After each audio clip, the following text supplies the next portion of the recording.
Welcome to Sacrilegious Discourse. For this is what the Sovereign Lord says. Why do you need prophets to tell people who you are and what you want? If you can justify everything that the God of the Bible has done, then you can justify any of your behavior. A lot of this mentality is trickling into what is now mainstream right-wing Christianity. I am capable of empathy greater than this God of the Bible. This is a Bible that they tell kids. This is the good Lord. This is the good book. He is fantasizing about murder, mass murder. Head over to sacrilegiousdiscourse.com right now to find out how to leave us a review or support us on Patreon. Husband! Wife! Do you know what we're doing today? We're finally wrapping up Second Maccabees. First and Second Maccabees. Oh, okay. We're wrapping up all the Macadoodles. Got it. Yeah. So yeah, we're doing that. And sorry, it's been a while since we've had a release for an episode. But we have, just so you know, we've already recorded the first and second chapters of Matthew. You keep saying first Matthew. I know. Very, very confusing and silly. They will be coming out, and if you are on Discord, you definitely would have heard them, and you'll have heard them if you were on Patreon as well. That is true. So, that's one way to get things that when we're slow releasing stuff, but and when we do it out of order, right? This just we had a little bit extra research and a lot of things and stuff and what have you? Yeah, what have you? So, you got anything else to add? Yeah, I'm about ready to say sayonara to the OT. Yeah. Goodbye, Hebrew Bible. Let's do it. Okie dokie.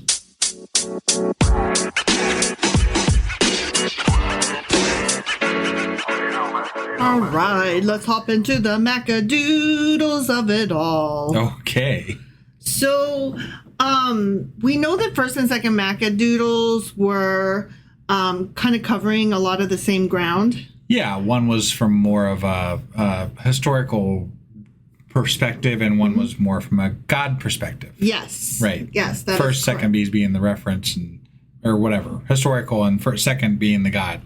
You just need to stop saying first and second anything because you keep fucking it all up. But yes, that is correct. At least it's not the sixth. And also that the Macadoodles came after the Old Testament.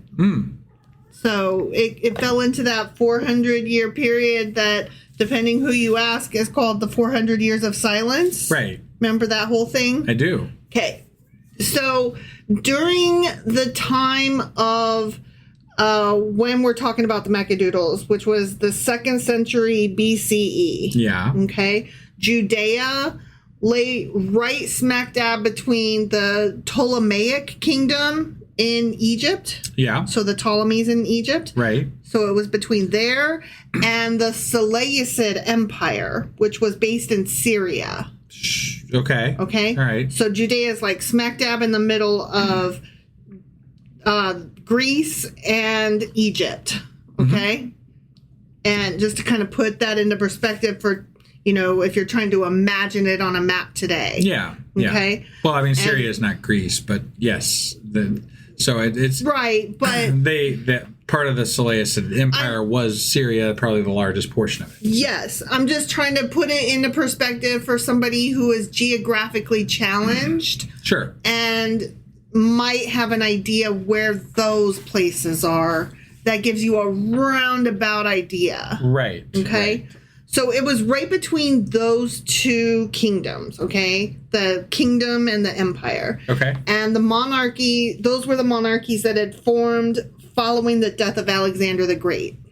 Got it. Right. Remember? Yeah, he because it died split up the kingdom and whatever. Yeah. Yeah, and it left this huge vacuum, and that's where everybody came to play. Yeah. Okay? Okay. And that actually laid the ground for all of this to happen. So thanks, Greeks. You're saying we wouldn't have Jesus if it wasn't for Alexander the Great? Yeah, we wouldn't have a lot of stuff, good and bad. Right. You know? Right, yeah. kind of leaves a lot to think about. I mean, actually. yeah, the what ifs of history, right? Yeah. No, it's so true.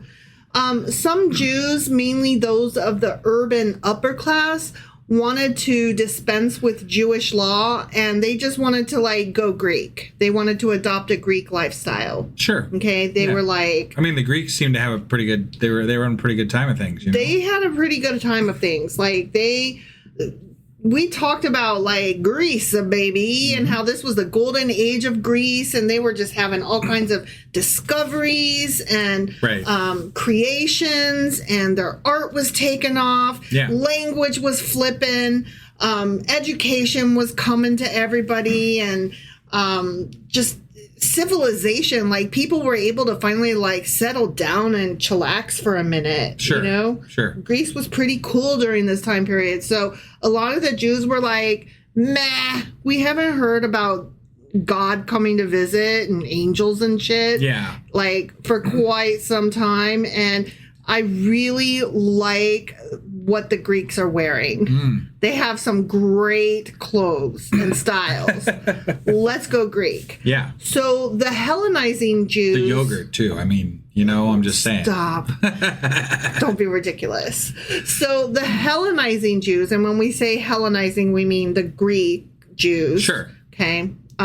They built a gymnasium. Remember all of this? Yeah. In Jerusalem, where being nude, their circumcisions caused quite the stir. Right. Because they wrestle in the nude. Yeah. When they do the gym exercises. And the Greeks were making laws that they couldn't circumcise, and it was a thing. It was a whole thing. Yeah. And if you didn't hear us talking about the surgeries that people had to rectify the fact that they had been circumcised, oh God, you may not want to go back and listen to that.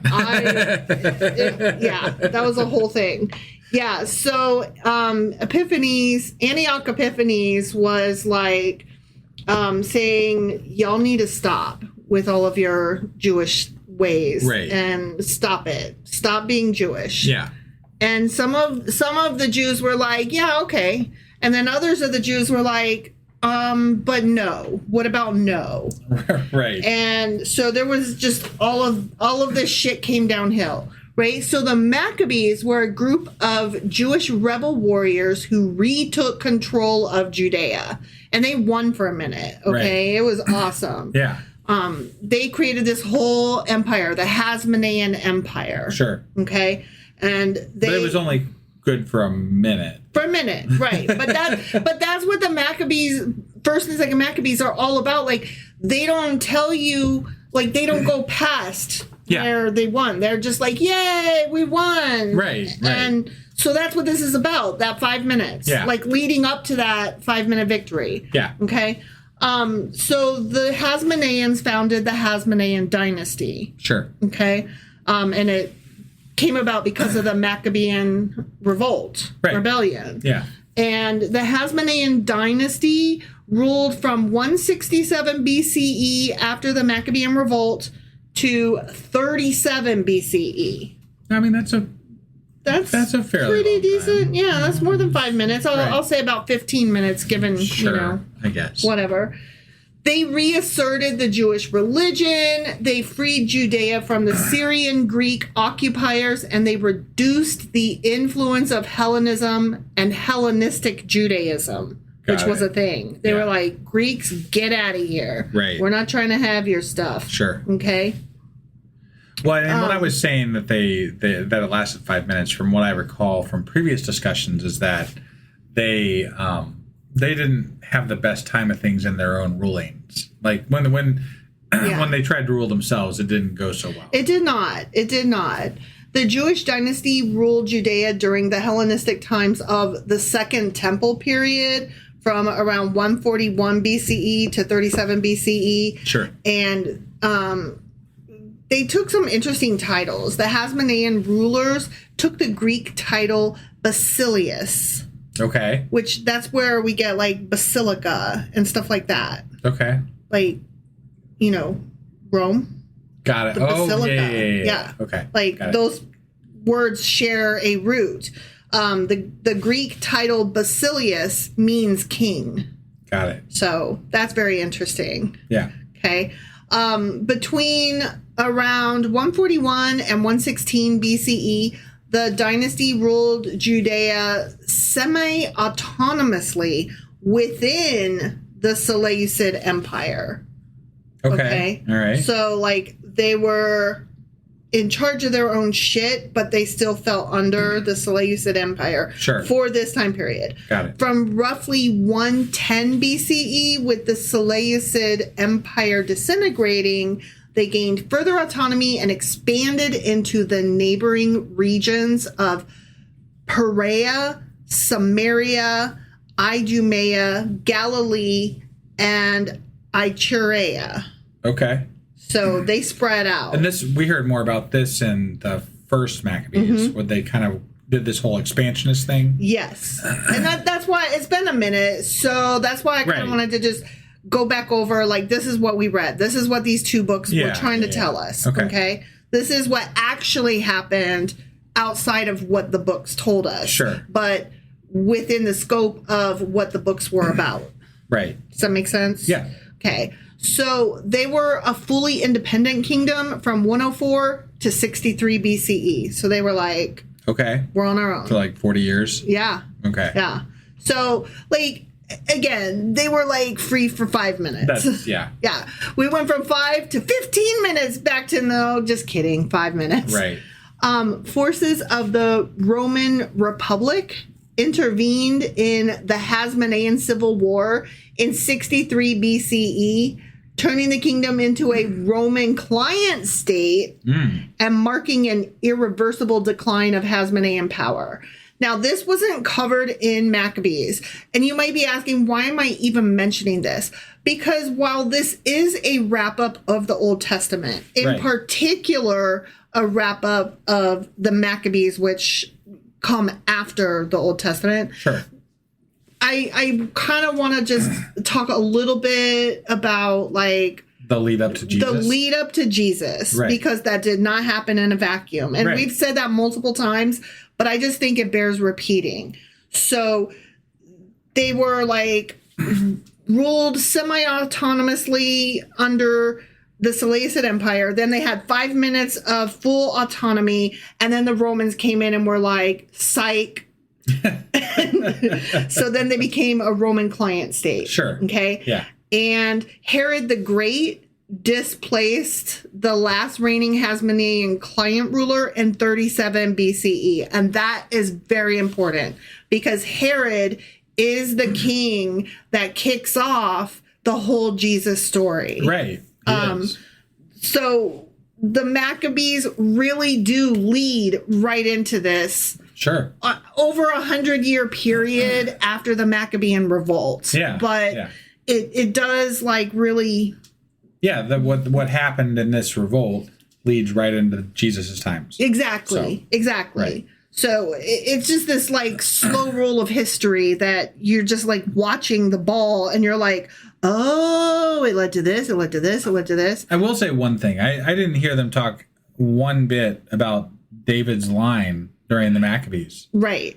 Which you would think, as big of a deal as they made of it in the New Testament, that you might see something like that in there. Although, as listeners are hearing this, they're not going to know that. No, I know, like, I know. They won't have heard first, sure. But like Matthew chapter 1 yet. As I said in the intro, we already read it, and they came straight out the gate in Matthew saying, and so anyway, Jesus came from David, right? And we were like, whoa, jump scare. It's just you would think that would be a thing that would be still relevant during the Maccabean times, right? Because it's certainly apparently relevant that at the beginning of Matthew, that we care about saying. David and who comes after, right. It just depends on who you ask when. Yeah, I mean, if you're reestablishing your Judean kingdom, you definitely got to figure out where the David line is, right? Because the David line's really fucking important, apparently. I think that is why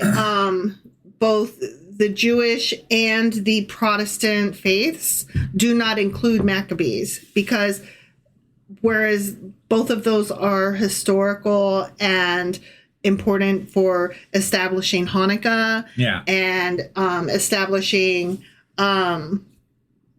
I just their lost my own train of rule thought. and everything else. Yeah, And, yeah. Whereas it is important for that, it's not very old school Jewish centric. Sure. So Right. that's why only the Orthodox Orthodox and Catholic, Right. yeah, include it.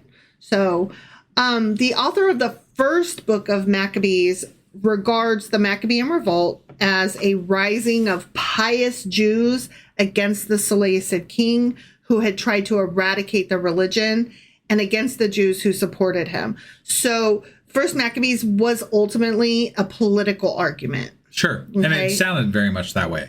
Like It was a very we historical, commented on it very much very as dry. as a political thing. You know? Yes. So. The author of the second book of Maccabees presents the conflict as a struggle specifically between Judaism and Hellenism. So it was more of the religious argument. Yeah. With some social context, but For it was sure. very much a religious argument. Yeah. Okay. Most modern scholars argue that King Antiochus reacted to a civil war between traditionalist Jews in the Judean countryside and Hellenized Jews in Jerusalem, which makes it more of a social argument. Yeah. And honestly, I can kind of see that perspective, right? Like you have your Hellenistic Jews who are more in line with what you would want as being the ruler, and there's a civil war between this and this other sect over here. So you would obviously join forces with trying to reclaim your for the people that support you, right? Right. Like that makes sense in a political standpoint. So it tracks. No, totally, it does. I mean, to put it in context of how it might be today, it could be MAGA versus conservatives, like MAGA versus old school conservatives who are actually Republican. Sure. You know? Sure. And both of those originated from the same place, but like, Right, but like if MAGA were to win out, totally, right? You Right. would only ever hear the MAGA side of things, exactly. right? And that's what we're doing here. We're hearing only the Maccabean side of things. Exactly. Yep. So other scholars argue that while the rising began as a religious rebellion, it was gradually transformed into a war of national liberation, which kind of makes it an all of the above argument. Sure.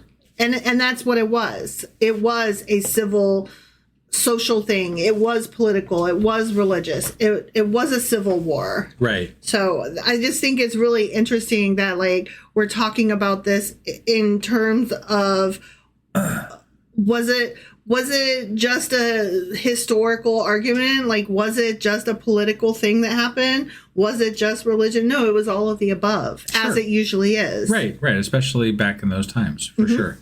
You can kind of intermix all of those things together, really. Yep. And we've talked about that all the way through the Old Testament, how what they call God and religion and the laws of God and all this is really just politics, and it's almost one and the same, all the way from the Old Testament, like from the Pentateuch on. It's all politics. It always is politics. Just wrapped in God. Yep.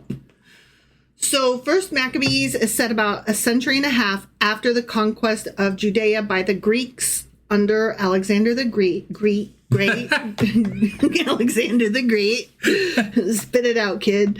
After Alexander's empire had been divided so that Judea had become part of the Greek Seleucid Empire. Yeah. Okay. And Antiochus had banned many traditional Jewish practices, which we already talked about. Right. He made possession of the Torah a capital offense. He burned copies. Any copy he could find, he burned. Yeah. Book burning is never a good thing. Love me a good book burning, right? No. No. Read banned books, you guys. Yeah, that's the one. Yeah. Sabbaths and feasts were banned. Jewish Sabbaths and feasts were banned. Right. Circumcision was outlawed, as we said. Mothers who circumcised their babies were killed along with their families. And I didn't realize it was all their whole family. That's crazy. Okay. Specifically the mother and the baby, but often the family as well. I remember them saying that, but I didn't. Yeah, often it was the whole family. Wow. I mean, think about it. Right, the family made the choice, I guess, right? So you're all going to pay the price. I mean, okay, so the mother has the baby, right? Yeah. And she has the baby circumcised. Right. If there's other children, if they're boys, they're circumcised, so they got to go. If they're girls, well, girls are trash. We hate girls.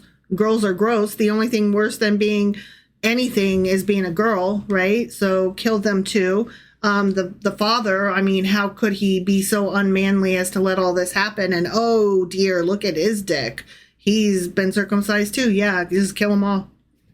Okay. I mean, right? Yeah. Yeah. That's the thinking that went into it. I see. Yeah. The trust wife, she was there. I was there. I know. I would know. Yeah, so they also had traditional Jewish ritual sacrifice was forbidden. Like, they would kill the goats and whatever else the fuck. Right. All those animals and splatter the blood on different sides. Yeah, that was peace forbidden. Offerings, whatever. Yeah, don't do those anymore. Yeah. Israelites set up altars to Greek gods and sacrificed unclean animals on them. Oh, man. Yeah. So they were. It's they all went about Greek. which walls you splatter that fucking blood on, you know? I mean, when in Greece, do Greece, right? That's what they were like. Greece seems cool. Right. And an idol of Olympian Zeus was placed on the altar of the temple, and that's all what resulted in the Maccabean Revolt. Got it. Okay. Yeah. The book. Can't have no Zeus up in here. No, get Zeus the fuck out. Whatever. Even though there was it was in Maccabees, wasn't it? Where there was the fucking dude with the lightning bolts and shit, and like sure as fuck that's fucking Zeus. It was very Zeus. Yeah. It was very Greek. Right. It was very Greek gods. Yeah. Another time, one of them was like all clad in white and gold, and he had a big giant sword, and he rode in on his giant fucking white horse. Yeah. It was so Greek. I was like, y'all so Hellenized. Right. Get the fuck out of here. Yeah. Mattathias the Hasmonean was a rural Jewish priest, and he sparked the revolt against the Seleucid Empire by refusing to worship the Greek gods. But those Greek gods still snuck in there. Telling you. I mean, yeah. Well, yeah. I mean, it's like any other culture that is mixed with another, right? There's gonna be some crossover, whether you want there to be or not. It just happens. You just painted him a different color and gave him a different name. It's the same fucking god. Look, we're talking about an imaginary figure, right? Like how are you gonna keep the influence out of your? You have to keep it out of your mind and out of the writers' minds, and like, there's no way to do that. Look. It reminds me of when people were losing their goddamn ever-loving minds when we had Little Mermaid be played by Halle, who is black. And how can we have the Little Mermaid be black? Right. You just can't, right? I mean, I don't care. You cannot have mermaids be black, right? And I'm like, I'm so sorry. Are you legitimately telling me that this imaginary character that was created, mermaids, right, which are not real, that they have a race, they have a skin color? Right. Biologically, we're assigned a skin color that you are in charge of. You human are in charge of. Get the fuck out of here. Mermaids aren't real. Right. They could be green. I don't care. They could be whatever the fuck color they want to be. True. Because they're probably pretend. wouldn't have caused as much controversy if they were green. Jesus Christ. I'm just saying. I'm right. It's true. But the point is that, like, always we're arguing the wrong things. Like, you're so racist, you don't even know how racist you are if you think that having a black mermaid is a fucking problem. Right. The problem is not the black mermaid. The problem is the mermaid and you. Right. Because mermaids aren't real. Right. And neither is God. The end. No. And now you get off your high mermaid here. Yes, off my high mermaid. The revolt involved many battles in which the Maccabean forces gained notoriety among the Seleucid army for their use of guerrilla tactics. Yeah. Remember that? Like running underneath elephants. I was just going to say they had all those fucking elephants, and then that one guy, He became a fucking martyr. Yeah. We should be celebrating him. Right. After the victory, the Maccabees entered Jerusalem in triumph and ritually cleansed the temple, reestablishing the traditional Jewish worship there and installing high priest Jonathan Maccabee. Okay. Yep. So that was one of Mattathias' sons. Right. So high priest Jonathan, yay! Jonathan Aphis was his name. Okay. We also, don't forget, had Judas the Hammer. No, wait, Judah the Hammer. We had Judas Maccabeus was a guy. Yeah. Jonathan Aphis was the high priest. Judah the Hammer was just one of the fighters. I don't recall Judah the Hammer. That's where the name Maccabee came from. Oh, okay. Yeah, we had a whole thing about that. We did, but it was several months ago. So Got it. I'm not surprised if you don't remember. Okay. But also Simon Thossi. Simon was one of the brothers. Sure. And his name was Simon Thossi or Simon said Thassi. things. He said He things. became the high priest, military commander, and ruler of Israel. Remember, Right. like after... He was the very political one. He was the very political one. He Yeah. was savvy. Right. He was just trying to like chillax. Yeah. Like whatever. Right. Simon's son, John Hyrcanus, Okay. he's the one that like he came in and superseded Simon. Okay. Okay. All right. And he started the next empire, I guess. The Hyrcanian Empire came next after Yeah, that. and then it or was the what Last fuck ever. Jedi. Yes, that is correct. Bingo. Ding, ding, ding. The first book of Maccabees also gives a list of Jewish colonies scattered elsewhere throughout the Mediterranean at the time, which was really interesting because you kind of forget that there's like all these other Jewish colonies after the diaspora. Yeah. With the Babylonian exile and all that. Right. Like you kind of forget that, oh yeah, there's all these other people everywhere. Sure. Like spread out, you know? Right. And so the first book of Maccabees gives you a list of those, Okay. which is really important historically. Right. The author of First Maccabees is anonymous and unknown. He wrote in the post-independence Hasmonean kingdom, probably as early as around 134 BCE. Okay. All right. All scholars agree that the book was definitely composed by a single author and written before 63 BCE. We aren't sure when, but Right. But it was Definitely- written within probably a lifetime of when these things happened, or at least close to it. yeah. But it was definitely, no matter what, happened before 63 BCE because he shows great admiration toward Rome in Sure. his letters. And he doesn't know about the Roman general Pompey. Got Remember it. when I talked about him? Yeah. And he didn't know that guy conquered Jerusalem and reduced the Hasmonean kingdom to a client state of the Roman Republic that year.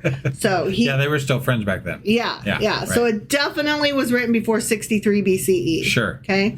The author was likely a court historian or equivalent and appears to be very familiar with Judea and its geography, but he's not as such well informed about the wider Hellenistic world. Okay. So that Well, was it was very much just an account of the Maccabean happenings, sort of. Sure. So, I mean, Sure.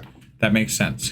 But he did mention other things that happened outside of that, Yeah, as but long more as as it like a- impacted. Right. Yeah, but more as just like a side note type deal. So, Second Maccabees was originally written in Greek by an unknown diaspora Jew living in Hellenistic Egypt. okay. Okay, so he was a Greek Jew. Okay. That's what we're trying to say here.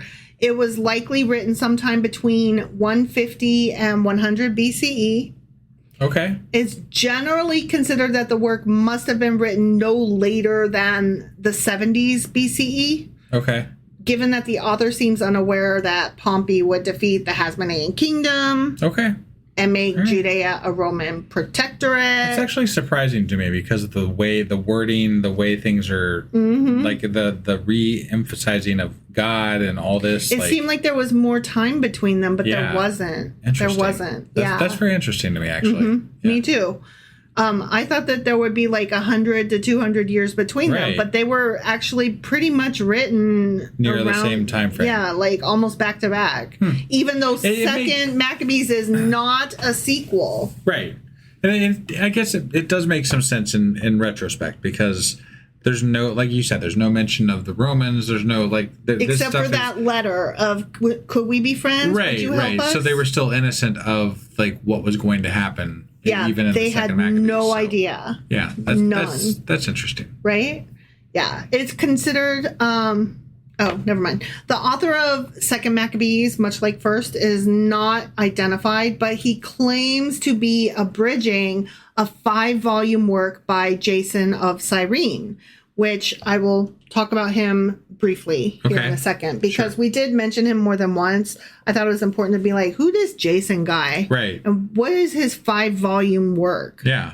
But Second Maccabees author was like borrowing from it and quoting it and talking about it.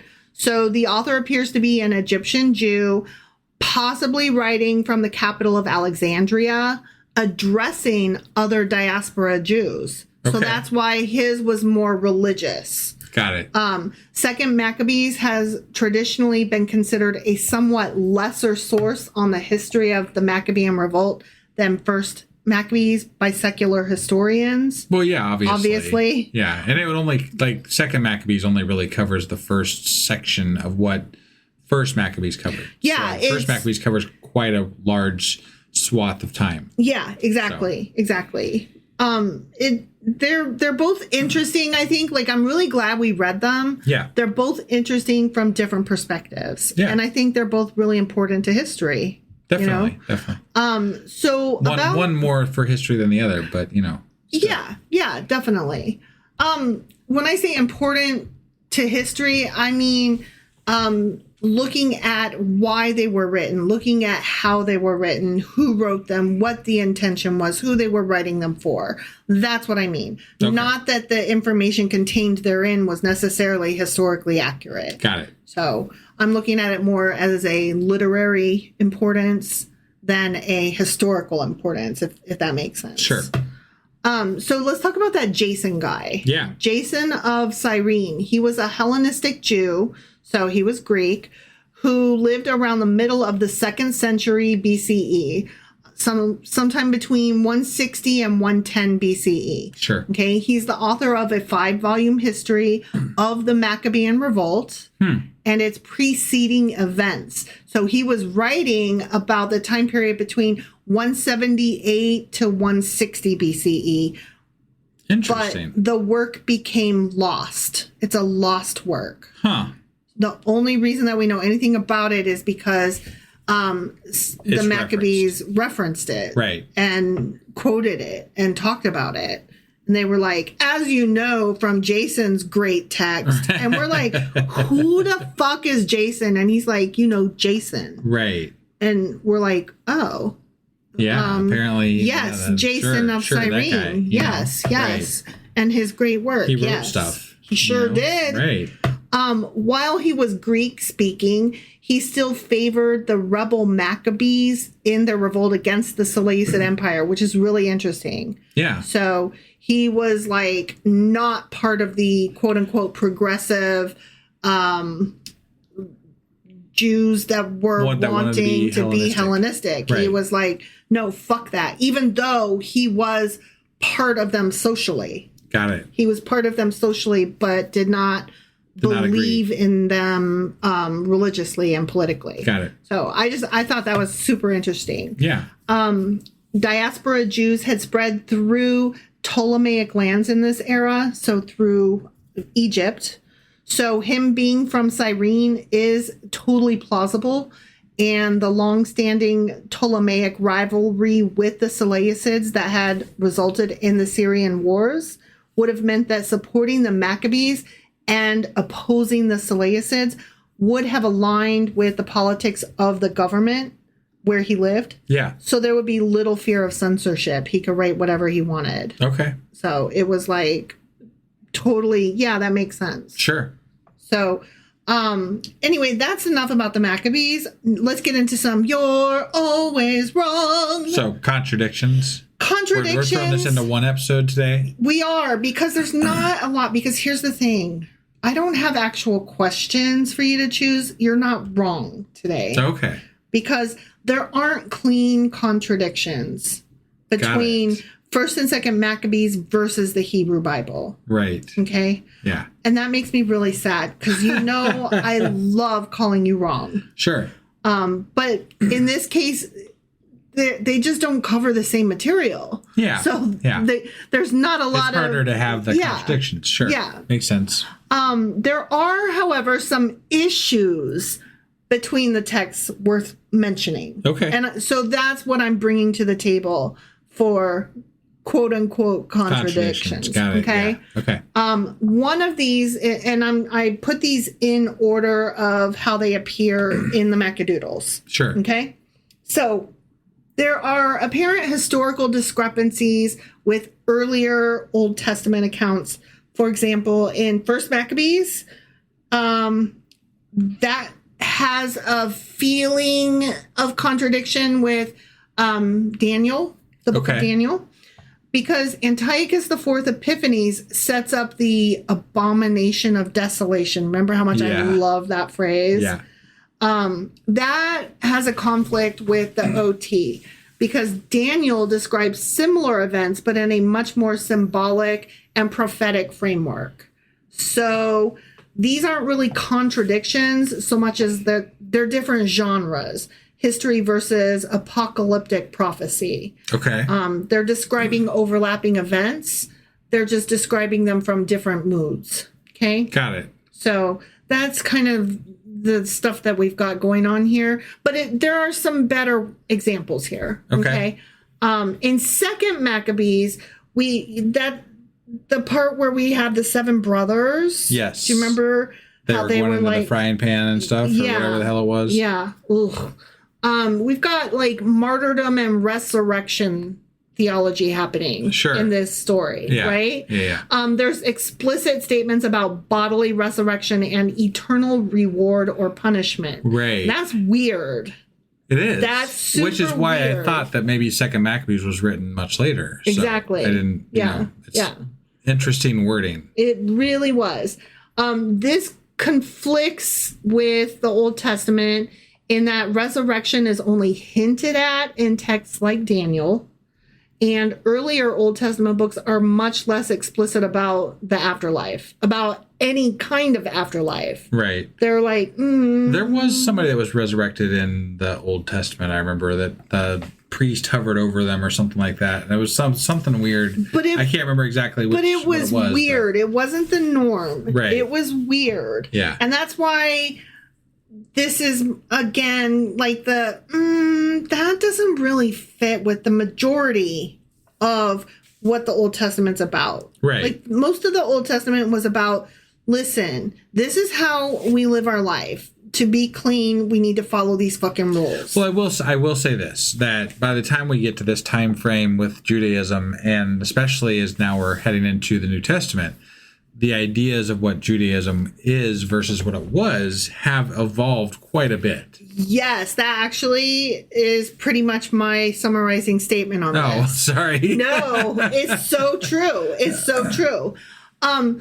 One thing that I find interesting with regard to this is the Old Testament is more about, look, this is how we live. We follow these rules. Otherwise, our future generations will get punished, right? Yeah. And we care about our family. We care about our kids and our grandkids and our future progeny, right? Right. But as we get closer to the end of the Old Testament, the Hebrew Bible, and we start approaching Jesus land, we care less about our children being punished and the future generations, and it's more about us personally being punished in the afterlife. Yeah. It changes from family to personal involvement. Right. And it's almost as though you can look at this and see that the focus of care changes. There's been a societal shift of some type. Much. Yeah. Where promising a threat to your grandkids and their grandchildren is no longer enough. Right. You're no longer scared of that. You no longer give a flip because you recognize, I'm going to die. What the fuck do I care what happens to them? Like, I'm not going to be here to see it. Like, that somehow doesn't matter as much. And so we need to put some bigger fear. Well, I would put it this way. I mean, my feelings about it, and I could be completely wrong about this, but with all the times that they've been conquered and brought back into the fold and over and over and over again, right? Mm-hmm. The generations down the line probably don't mean as much to them because they don't know if they're going to even be in charge of their own land 100 years from now, let alone still be able to be punished by God for whatever they did wrong. That is true. Right? Like time frames shorten when you're always worried about your enemies that are on the other side of the border, right? No, that's so true. It really is.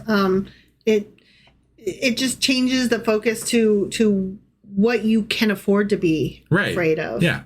I like that. Immediate threats versus generational threats, you know? Right. Generational threats would have been more like, we're worried about the crops in 4 years and whether we're going to be able to tie this through for that whole time frame or whatever, right? Mm-hmm. So the threats changed, and so society changed. No, it's so true.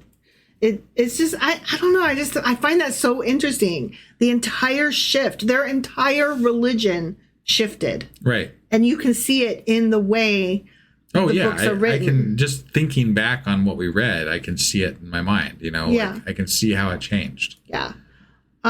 So this is a clear development in belief and change in the way the belief system is structured. Yeah. Not necessarily a quote unquote full on contradiction. Sure. Okay. Sure. Absolutely. Next one is a really big one though. Okay. We get prayers and offerings for the dead. Okay. In 2nd Maccabees, Judas Maccabeus collects money to offer a sin offering for fallen soldiers who died wearing pagan amulets. The text explicitly says it's a holy and pious thought to pray for the dead so that they might be freed from sin. Okay. Where did he get that idea from? Yeah, I don't know. Nobody fucking knows, right? Right. That conflicts with the Old Testament because the Hebrew Bible never endorses post-mortem atonement. Right. Like, no. That's the first, Texts like Psalms and Ecclesiastes and a few others, they 100% emphasize hard that the dead are inactive. They're cut off from worship. Right. Like, dead body is dead body. Sure. We don't need to worry about praying for their dead body because the soul's out. Whatever it's happened, done. happened. It's gone. Yeah. And what I find interesting about that is I've always had a problem with funeral services, how we, particularly Christians, how they really do the whole funeral thing. And I'm like, but you told me that the spirit ain't in that body no more. What the fuck matters what you do to that body? Right. But they like get very religious-y about it. And that's just so weird. Imagine that, religion's getting religious-y. I don't understand, like, the body is just a shell. You told me so, right? Sure. Like, what are you doing with it? Why Right. do you give a shit? Sure. Like, I'm not saying desecrate bodies, okay? Like, I'm not out here trying to say let's take a bat to corpses. Right. Or whatever. I'm just like... Why is it so important? Right. Why is it such a ceremony? Right. Yeah. When the soul is already gone from the body. Sure. I don't mind a gathering or a wake, but why is the body involved in it? Sure. That's my problem. Right. Remembering and celebrating a person's life is different from a viewing. And right. You know, Catholics, I don't have the viewing to me, and maybe this is just my own sentiments, but I appreciate it for a one last chance to say goodbye to the person that you loved. You know, like there is something to it in a way that is. But they're gone. They're not there. But it can, for the person that's still alive, can feel very spiritual and very. You get a chance to connect one last time, even though they're dead. Right? I hear you. Just like, hey, this is my person. I love them. I get to see them one last time before never again. You never get to see them again. I hear that, but what? And I'm not spiritual. Sorry, I'm not spiritual. I'm not. But I but I do understand that aspect of it. Sorry. Go For ahead. the third time. Yeah. I hear you. But what I equate that to is how, like, this is an analogy, okay? How, like, January 1st, that is when we do resolutions, right? Yeah, and it yeah. has to be on that day. Right. And it can be on any day, but we attach significance to a beginning. Sure. And we attach significance to this is the final moment that you will see this body. You'll never see it again. Right. No, I know. But it's just like so arbitrary if you think about it. It really is arbitrary because But funerals and wakes and all these things, they're all, even celebrations of life, all these things are meant for the people that are still alive, not for the person that's dead. exactly. Right. Yeah. I mean, no matter how you cut it, that's what it's about. Yes. So. No, you're right. The sacrificial system in Leviticus is definitely for the living, not the dead. Right. So OT is like, what are you even doing, Macadoodles? So this isn't a direct contradiction because there is no don't ever do this law written. Right. But it is definitely a new theological move that we haven't seen before. And it is later used, particularly by Catholics, to support ideas like purgatory. Sure. Which is like, where's that in the Old Testament? That's nowhere. There's Right. no. The soul is gone. It's gone. It's done. The humans are going to ascribe to their religion whatever they feel like ascribing to it because they want it to be that way. That's what a religion is. It's a belief system that people believe in because they like the belief. Right. You know. It's just crazy to me that there are so many beliefs that are built that aren't supported by their own text. And and they're just there's probably somewhere that it's supported somehow. Even you might have to contort the way you view it, but there is somewhere that's going to support these ideas. It's just a matter of it may or may not be in the regular text. It might be in something pseudepigrapha or apocryphal or whatever. You know, like it could, or in the apocrypha or whatever. It could be somewhere other than in the normal text.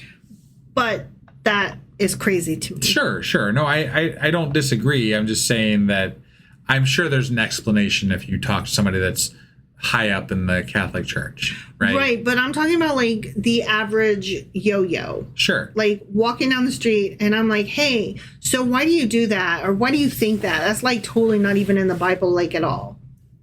And you know, they would argue with you. Maybe, or they would just say, I don't know. You'd have to ask my, priest or preacher, whoever the hell it is. You're reading it with an agenda. Yeah, exactly. That's generally the answer I get. So. Yeah. I'm like, I'm reading it with the words. I don't know what the fuck you're reading it with, but I'm not finding that item that you're discussing. Well, I mean, there's people that pull out, I forget what it was, but recently there was something where someone quoted something to attribute it to something else. That No. It was Pete Hegseth quoted the movie Pulp Fiction. That's not what I was thinking of. And he thought it was the Bible. Well, yeah, that did happen, but that's not what I was thinking about. But I'm saying is that people will pull out a section of the Bible or the Old Testament or whatever the hell it is. Same thing, I guess. But they'll take a piece from the New Testament or the Old Testament, and then they'll say, this thing that's very vague represents this other thing that we believe in. And it doesn't actually have to be, like, it's happening a lot in... Actually, we came across it when we read Matthew, which is coming out for everybody else that's listening to this now. Mm-hmm. But there was a piece in there where I forget what it was exactly. We did cover it, I think. But where there was a bit of text from the Old Testament that was attributed to something in the New Testament prophecy. That it was more than one. They were like, prophecy fulfilled. And we were like... The fuck are you talking about? Right. But like they used something very vague from the Old Testament. It was super vague. To justify the prophecies, basically. Yeah. So there's stuff like that all through the Bible, and It's like saying promises made, promises kept. And I'm like, okay, A, that was not even a promise. What the fuck are you talking about? And how are you saying it was kept? Because this is like not have you ever seen any of the rapture prognosticators that are on fucking TikTok and shit, where they're like, because the sun X is here and Y here, and then there's cities here that are named whatever. Utopia. Then we're going to have the apocalypse on April 23rd. Sure. At 3 o'clock in the afternoon. Sure. Don't you know? Didn't know. Here's another one that was questionable. Yeah. Suicide got framed positively in Second Maccabees when Razis kills himself rather than be captured. Right. And the narrative portrayed him as noble and faithful. Yeah. But that 100% conflicts with the Old Testament, because suicide stories do exist, like in Saul and in Samson, but they are not explicitly praised as righteous acts. Sure. And the Old Testament generally emphasizes life as belonging to God, which is why Catholics, like, if you are a suicide, you do not get to be buried on holy ground, and your soul is not saved. Like, you're in trouble. I would imagine that there are a lot of people that believe in God and that are Catholic, especially for Second Maccabees, that would call that a sacrifice and not a suicide. It doesn't matter what you think. It matters what the church calls it. Well, that's what I'm saying, though. I feel like there is a distinction between. I feel like they would make a distinction because of why he did it, because of what was going on in those circumstances. You think that because you've talked to a lot of priests and read a lot about it? Because I think you might be wrong, sir. Why? What? Because there's like movies and lots of Hollywood stories about like the Catholics take it very seriously. No, absolutely. I'm not saying they don't. Exceptions. I'm not saying they don't. I'm just saying that's why I'm saying in order to justify that being something that is okay, because it is in the Catholic Bible, right? Mm-hmm. They probably would reference it as a sacrifice as opposed to a suicide. Well, that's what makes it a contradiction, because they're like, it's okay that he did this, but the Old Testament's like, no, it's really not. And according to like how we practice our religion, it's really not. That's what makes it a contradiction. I understand what you're saying, but I'm sure that they justify that through calling it a sacrifice or some other means. Well, that's what I was getting at. Okay, I see. I don't know how they get around it. I think most of them probably don't read it. Right. Well, I mean, whatever. It doesn't matter. It's all bullshit. So. It is all bullshit. There is that. So here's the last one. Intercession of the dead with like saints and stuff. Yeah. Like in Second Maccabees, there's a vision where the deceased high priest Onias III and the prophet Jeremiah are seen praying for Israel and even giving a sacred sword. Yeah, right? These guys just come in, and we were like, wait, that Jeremiah? Right. Yeah. I remember you specifically were like, wait. Yeah. I was like, yeah, that Jeremiah. Okay. Yes, that is correct. Yeah, that was weird. This highly conflicts with the Old Testament because the OT strictly forbids consulting with the dead. Do not do it. Yeah. That's spelled out in Deuteronomy. And the story of Saul and the medium in 1 Samuel portrays contact with the dead very negatively. Yeah. So I don't know where the fuck they dug that out. Right. But no, that was interesting. Very weird. Yeah. And again, this is not like a direct command. Like, they did it wrong. It's a contradiction. It is definitely, however, a shift toward ongoing heavenly intercession. Right. Which we see more and more of. Yeah. I mean, we're in the second chapter of Matthew, and we've seen so many fucking angels. Yeah, no, it's insane. It's weird. Right. I'm like, y'all been talking to, what's that guy? Who was that guy that saw the angels with the eyes and the wheels? Oh, Ezekiel. Ezekiel. Yeah. I'm like, y'all been smoking it up with him. Right. So that is what I have brought to the table for the Macadoodles. Okay. You already said this, but I'm going to spit it back out anyway. At the end of the day, the tension between first Maccabees, second Maccabees, and the earlier Hebrew Bible is really akin to watching a belief system evolve in real time. Yeah. Like, you're just, like, as you read through that whole thing, from beginning in Genesis and then spelling out all the laws in the rest of the Pentateuch, and then, like, all the history of all the fucking judges and the kings and whatever. Yeah. And then all the way up through the prophets. Right. And then the Macadoodles. Yeah. It evolves quite a bit. It does. And we got to watch that unfold over 5.5 years. Yeah. Yeah. But that's a wrap on the Old Testament, my friend. Do we have one more episode for the Maccabees, or is this it? This is all I was going to give it. Oh, okay. Okay. I'm so over. So the next episode after this one is going to be for our regular podcast listeners. The prep of who Matthew. Got it. Okay. All right. I knew you had talked about there was another episode, but I couldn't remember what it was. Yeah. But we're done with the Old Testament. We're done with the Old Testament. Okay. Anything else we do regarding the Old Testament from here on out will be special episodes. We might eventually read some pseudepigrapha. We might do some more just one-off weird things. Right. But as far as reading chapters on an ongoing basis, we done. I'm so over it. Okay.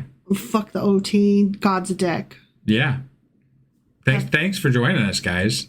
Thanks for reading the Old Testament with us. Right? That's we're putting a wrap up. This is it. We're done. We're done.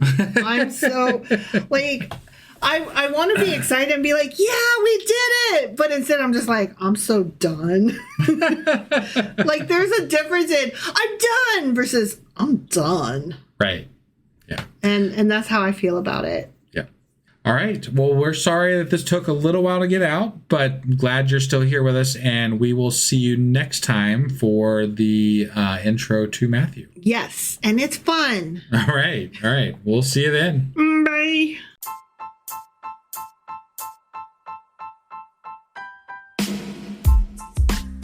Hey, wife, I guess that's the end? But husband, that's just sad. It doesn't have to be. We are on lots of social media platforms like Twitter. Our handle there is sacrilegious_D. For D's nuts. Oh my God. Stop doing that. Anyway, we're also on Facebook, Instagram, and Pinterest. There's a link to all of our social media sites at our website. Ooh, we have a website? Yeah, it's sacrilegiousdiscourse.com, where you can also find a link to our merch shop. We have a merch shop? Yep. We have podcast-themed clothing, mugs, notebooks, and more, as well as an atheist and science-themed products. Wow, our fans should really go check that out right now. Definitely. They can get in touch with us by sending an email to sacrilegiousdiscourse@gmail.com. But before they do that, we could really use some help. Oh yeah? With what? Well, it's not free running the podcast, and we need some financial support in order to get better equipment, which will free up time so we can concentrate on our podcast and our fans. Okay, so what should they do? Head over to patreon.com/sacrilegiousdiscourse and sign up as a contributor on our podcast. Supporters there receive additional bi-weekly episodes that we record just for our Patreon members for as little as $2 a month. Also, we'd really appreciate it if you would like and subscribe on whatever platform you're using. And Apple Podcast reviews help us out tremendously. Like and subscribe. Leave an Apple review. Join us on Twitter. Support us on Patreon. That's a lot of instructions. Don't forget to say thanks. Thanks. Okay, bye.